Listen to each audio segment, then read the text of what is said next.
20 minutes past 7 o'clock on 99 FM. It's time for us to celebrate the good in the land of the brave with Bravo Namibia. All things good, gold and glory, I like to call it.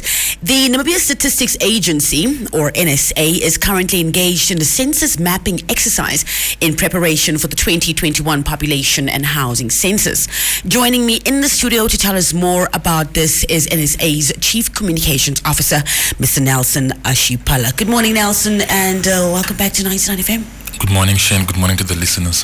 Let's start at the beginning. It's time for us to count heads again and be working towards that process. Yeah. What is the Namibia Statistics Agency and what role does it play in Namibia?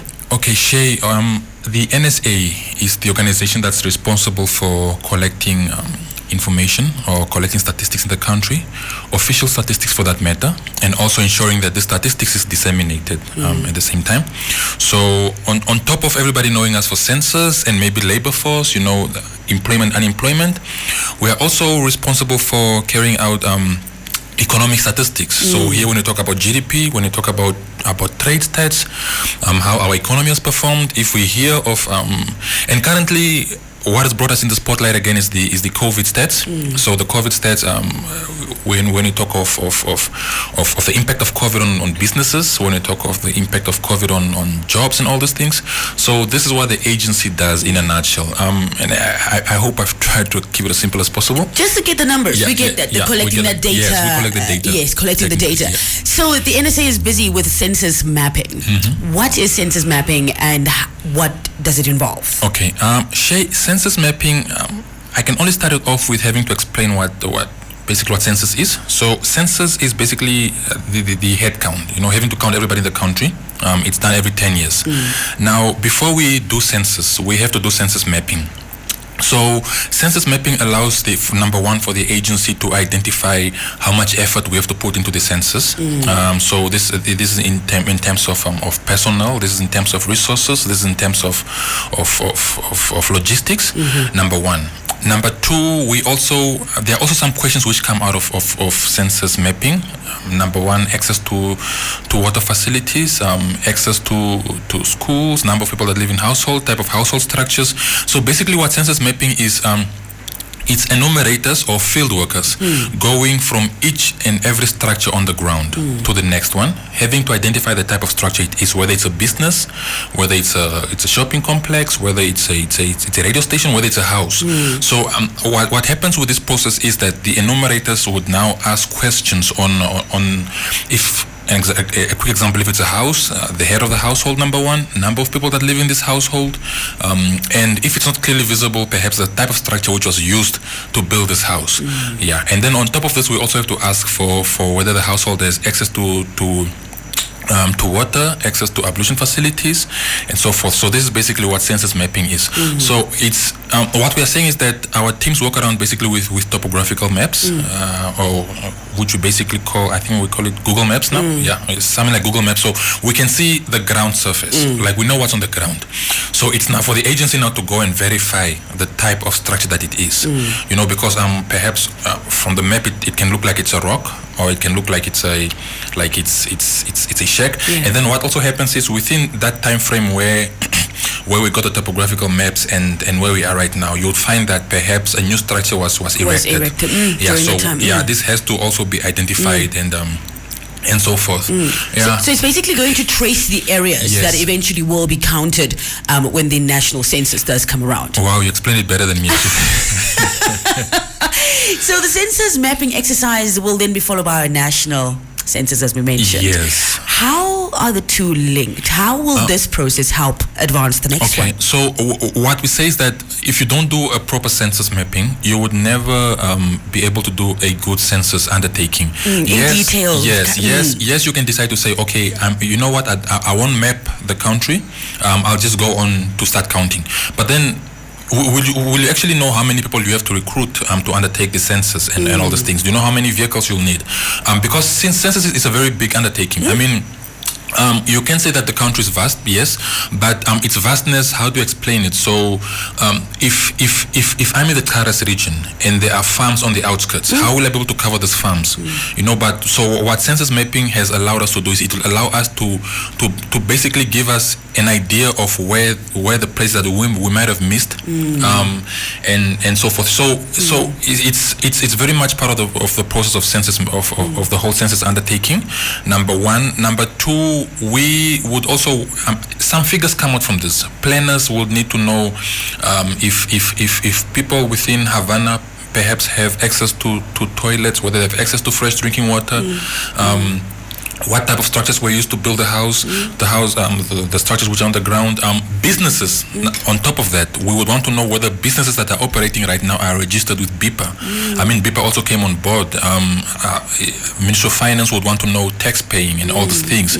So it's something which is very much interlinked. And these would be part of the questions. This will be part of the questions. These are also part of the questions, on top of the number of people that obviously live in this house and all these things. So it's very much it's a tell-all tale. So you and I were talking earlier, and you mentioned the last time that we had the census was in 2011. Yes. Of course, we're doing it every 10 years. It's going to be a very different process at this time. Tell us a little bit more about what's going to happen when the national census comes around in 2021. Yeah, we are keeping up with the times, Yeah, so the country might remember from the previous census, we had to record. Basically, it's one having to walk around with a book, having to inserting the information that they're collecting, or asking questions from basically a large piece of paper, which you call a questionnaire, where questions would then have to, or these questionnaires would now have to be sent to Windhoek, and then one has to scan it, and then one has to do ground checks. If somebody's handwriting is not clear, then you'll have to verify it. We said, okay, there must be a better way of doing it. Now, and it's something which the agency is probably proud of. We are one of the first countries to have introduced the system, where we walk around now with what we call CAPI, which is basically a computer-assisted information system. So here, what we do is we now interview households using tablets. So when we come to your house and we insert the information in immediately, number of people that stay in the house, 3. It's inserted 3. What type of structure was used to build your house? And you say it's zinc. So there is an option for zinc on the drop-down that's inserted. So as soon as one household has been interviewed, this enumerator quickly uploads the information onto our data system. So they have to connect the server, and then the information is transmitted to the agency. What this allows for is it allows for the agency to quickly process data, So the process is not too long anymore. It's house to house, so it's quite... Excitedly, so I like to put my head on the chopping block and say that we will be able to release census information within 3 months. Sooner. Imagine 3 months. I'm so happy, man. I was about to say, very well done, and I say very well done. Yeah. So how can, one of the biggest things, especially this year, is, we've been very fearful as parents for our children. Yeah. We are very fearful of this COVID-19 virus as well. What are the precautions? What do we need to be aware of the officials that come to visit our homes during So Shay, with the agency, when we did the census mapping, or when COVID hit us, basically, the agency also had to halt census mapping. So what happened was we already started with the Zambezi region last year, September, obviously because of the flood proneness, and then we are about to kick off within the whole country now with the census mapping in February, March. So, and then COVID hit us, we had to basically stop and so forth. So we went back to the drawing board. We said, okay, look, we are already 1 foot in, and we are having all information from 2011. How can we simplify the process to ensure that we still get to continue? So the agency brought stakeholders on board. Number one, the Ministry of Health. We also engaged the Namibian police to get permission and all these things. So they said, okay, you can continue with the census undertaking, provided that you have brought precautions into play. Precautions, we're talking about safe keeping distance. We are talking of walking around with the sanitizers, and obviously also having to ensure that households have an option of how they want to be interviewed. So we have received requests from some few general residential structures that said, no, I want to be interviewed via telephone, and the agency has allowed for this as well. And on top of this, we try to keep a safe interviewing distance between households. It's unfortunate that we have to move between households, yes, but we can interview you at a certain distance where somebody feels uncomfortable. On top of this, also security measures. So we started to pick up, a few. There are those, party poopers who will tell you, there's an SMS going around of people claiming to be from the NSA. The fake news. Yes, the fake news. Yeah. So we, as an agency now, we met with the Namibian police. We sat down with them. We said, okay, guys, how are you willing to assist us? So we brought all the regional commanders together. We explained to them our plight that we go through mostly with the farms and the high-income areas where somebody just shuts the door in the face of the enumerators to say, no, I don't want to be interviewed. So what we said was that on top of what we have already introduced, which is identification cards that allows for households to say, okay, this is an employee of the NSA, because these ID cards will now have the enumerator's picture on it. It will also have their name on it, which a household can easily link to their ID card. We have now also allowed, or the police has now also allowed us to contact them if a household does not feel like they want. If they don't feel safe, they don't cooperate. Yes, if they're not cooperating. Yes, to be counted. Yeah, to be counted. So Nampol has said, okay, just call us in. Let us try to escort you perhaps to these households. Yeah. Let us help try explain, help verify your ID. Yes. And all those things, and make it safer for you, so that we can get the process going. So this is what the agency has allowed, actually. Yeah, because I'm not sure. Are we 2.1? Are we 2.5? Where are we? So we need those numbers to come up so we can actually really know as Namibians where we stand. There you go. So Nelson, we've come to the end. Is there anything else? Like, for instance, where can we get more information? I think, from the agency side, we are just thankful. We are deep into it now. The census phase has hit us. I think from the agency side, we're actually ready. It's a 5-year planning process, and we are ready. We just urge the nation to also comply with us. Very important. Number 2, from our side, we need this information for planning purposes. We need to know how many we are in the country, how many people are employed, how many are unemployed, females, males, where do we build our hospitals next? We need this info, so kindly comply. And if you would like to access statistics, we have it on your fingertips.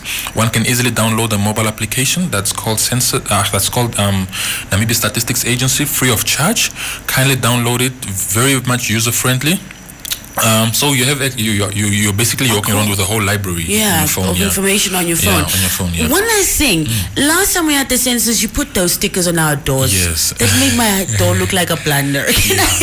Will there be more stickers? Can we put it somewhere else, just so that the next official that comes knows that we've been counted already? Shay, I've got good news for you. We've got no more stickers. Okay, thank goodness. Yeah, the rain's washed on it, the sun's burned on it. Yeah. Okay, thank you so much for joining me this morning. Thanks. And we will download the app and find out how we can just stay up to beat, go to the social media platforms. There you go. And keep ourselves informed at the same time. There you go. Thank you for joining us, Nelson. Cheers, yeah.